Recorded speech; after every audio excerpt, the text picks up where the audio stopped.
Hello students, today I am going to start new topic, that is Hercules and the apples of Hesperides. Okay, so now let's start the topic. The theme of this story is based on myth and legend. In this story, there was a son of a god whose name was Hercules, and he was a child who cannot live forever. But his father, named Zeus, wanted him to become immortal, that is, the person who never dies, and a god for everyone.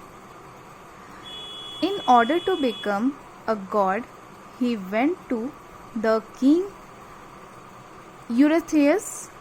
Eurystheus gave him 12 toughest tasks to complete.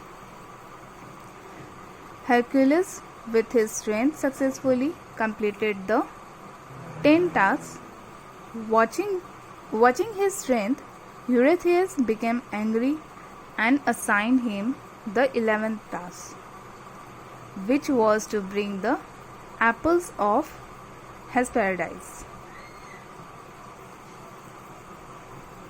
Hercules was unaware of the Eurystheus' trap. The trap was that the golden apples of Hesperides were a gift to his father Zeus, and they were guarded by a dragon that never sleeps. If Hercules thought of stealing those apples, then his father would become angry with him. While finding those apples, Hercules found an old man sleeping. He was not an ordinary man.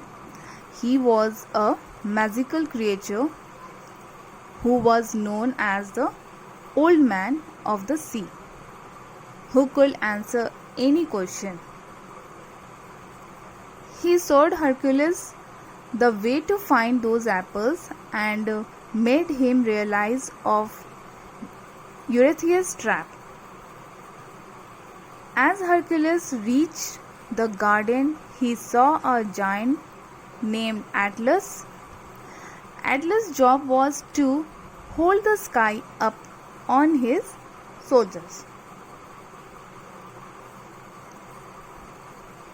Hercules planned to make use of Atlas in stealing the apples. He said to the Atlas to go and bring the apples for him, and in the meanwhile he will hold the sky on his shoulders. First, Atlas refused. Then Hercules tried to convince Atlas that he was strong enough to hold the sky on his shoulders. Atlas agreed and brought the apple for him. Hercules, after grabbing those apples, ran away quickly, leaving the job of holding sky. Eurystheus was unhappy when Hercules completed the task. He returned those apples to Hercules, and Hercules gave apples to goddess Minerva. Okay. So with this we come to the end of this lesson, and I hope you all have understood it. Okay, thank you.